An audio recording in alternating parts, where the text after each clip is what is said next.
The last thing I heard before my world collapsed was a man laughing at my worth and calling my life a failure. Not an enemy, not a stranger. A man who once swore to protect me. My name is Zoe Murphy, and for 15 years I carried the kind of betrayal that doesn't bruise the skin. It buries itself in your bones, waits in the dark, and changes the way you breathe. I thought I'd buried that night forever, until the SEAL Admiral walked in, looked me dead in the eye, and asked my rank as a joke. He had no idea who I was, or what I survived, but he was about to find out. I worked the night shift at the Old Harbor Simulation Facility, a tactical lab tucked against the SEAL base in Everett. Most people barely noticed it existed. That was why I chose it. The place smelled of machine oil and overheated wiring, and the hum of sonar simulations echoed down the metal corridors. Outside, radios crackled with quick SEAL chatter, a reminder that real operations were happening only a few walls away. Inside, though, I was just the night tech no one looked at twice. Men in uniform brushed past me without breaking stride, eyes fixed on whatever mission or ego kept them upright. I pretended it didn't matter, pretended the indifference protected me. But the truth was simpler. The less attention I drew, the safer my world stayed.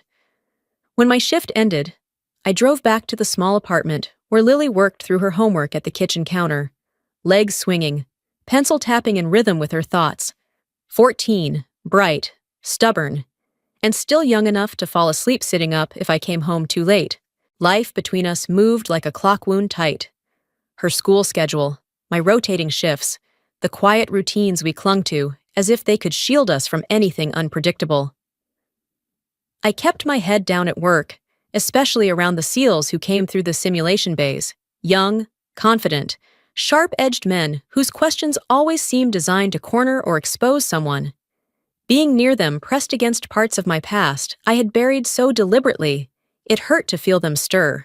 And no matter how hard I tried to hide inside the rhythm of ordinary days, a truth tugged at me with every passing month. Staying this close to the military world meant it was only a matter of time before the past stopped letting me pretend.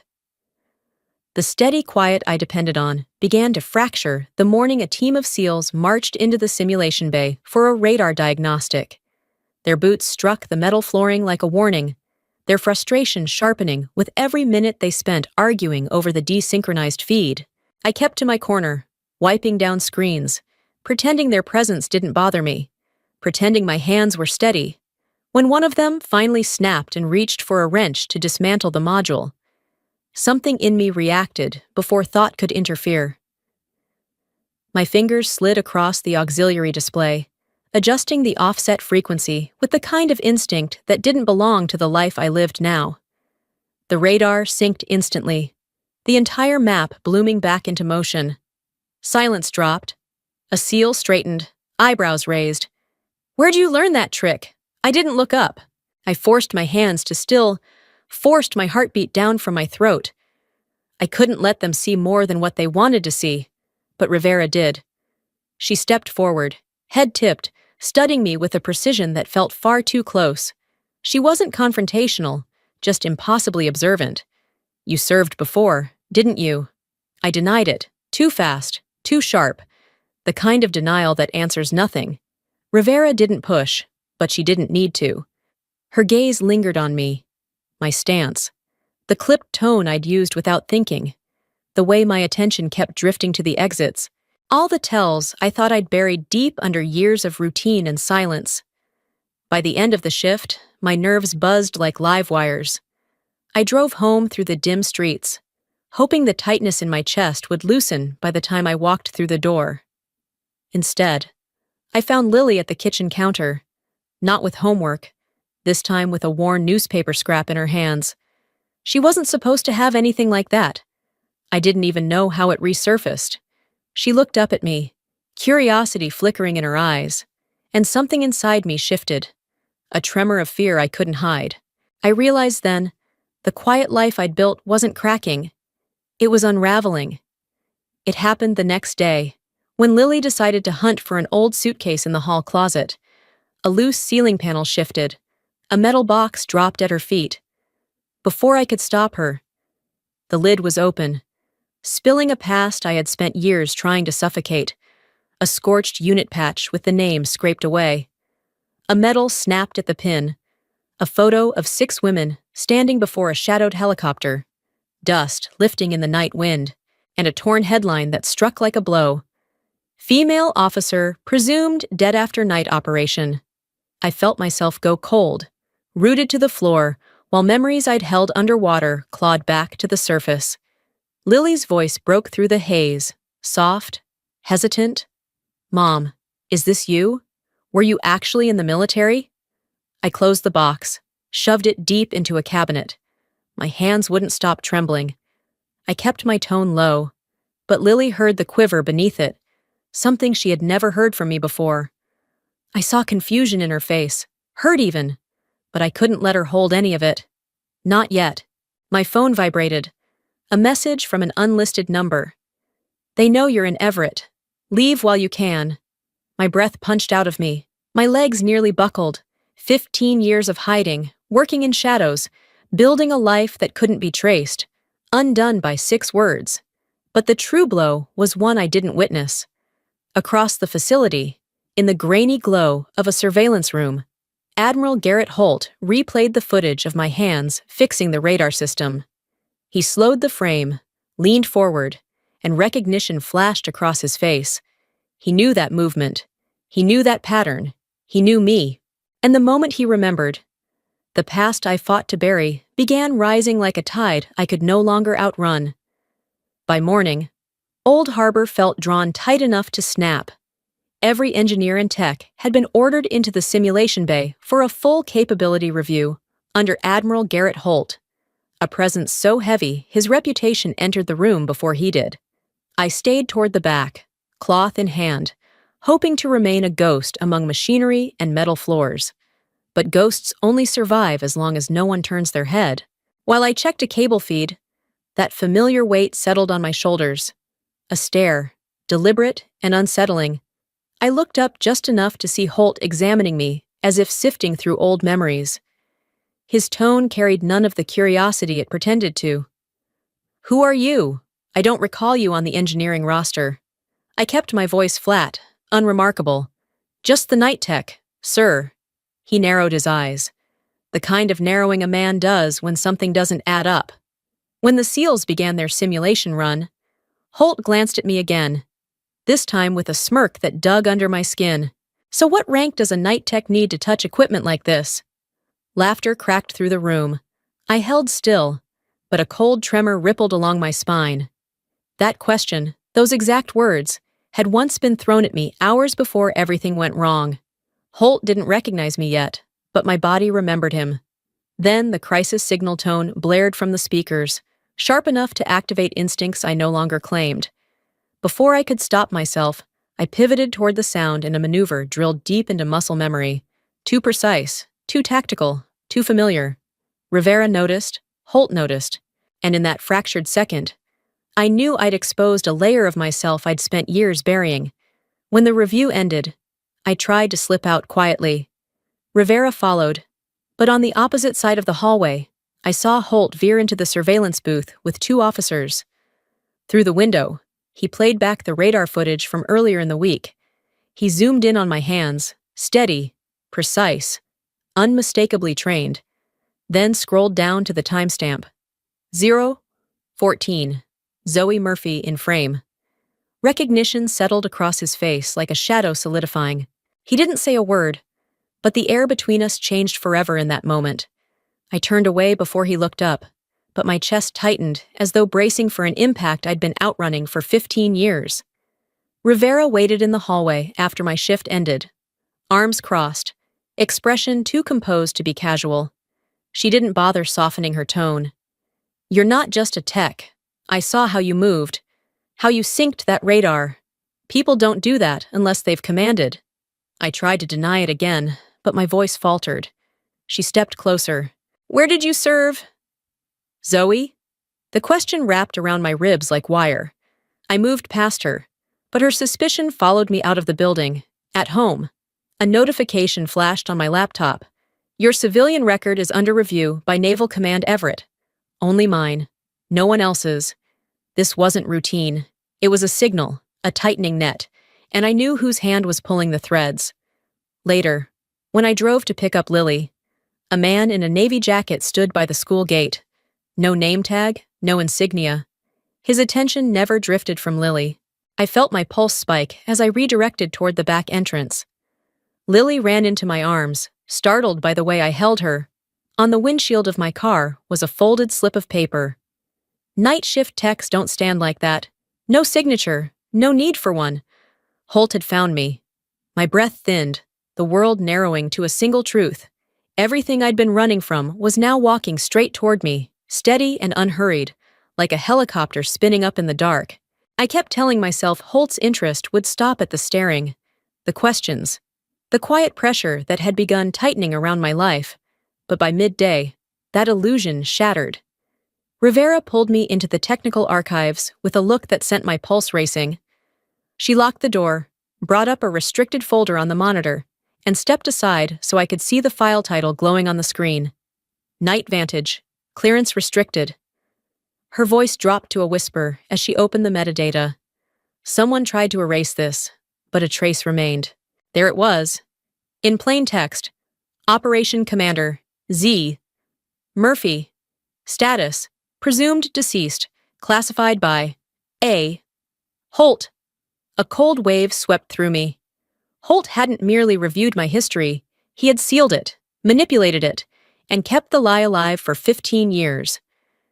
Rivera's eyes flicked between my face and the screen, but I couldn't bring myself to confirm what she already suspected. By lunchtime, a new blow arrived. An automated alert hit my inbox with a red priority tag. Access request. Zoe M. Requester. Naval Internal Audit. Status, urgent. No group audit. No random sweep, just me. This kind of request was only used for security breaches or high-risk subjects. Holt was accelerating. The walls of my carefully built life were closing faster than I could brace against them. Later that day, as Lily and I left school, the black SUV that had been lingering nearby remained parked across the street, but the driver was new, older, sharper, with the posture of someone trained to observe without blinking. They weren't watching the school. They were watching my daughter. Lily asked why we were taking a different route home again. I couldn't answer, without my voice betraying everything.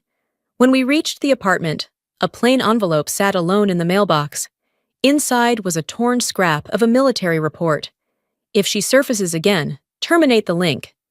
In the corner was a coded mark I recognized instantly, Holt's operational signature. The message wasn't subtle. It was a threat dressed as protocol. Just before dusk, another email arrived from his office. Report to Admiral Holt's office at 1900. I had no obligation to obey. I wasn't military anymore. But the final line knocked the air out of my lungs. Bring your daughter for identity verification. Whatever this was, it had moved far beyond suspicion. It was a hunt, methodical, intentional, and I was the target.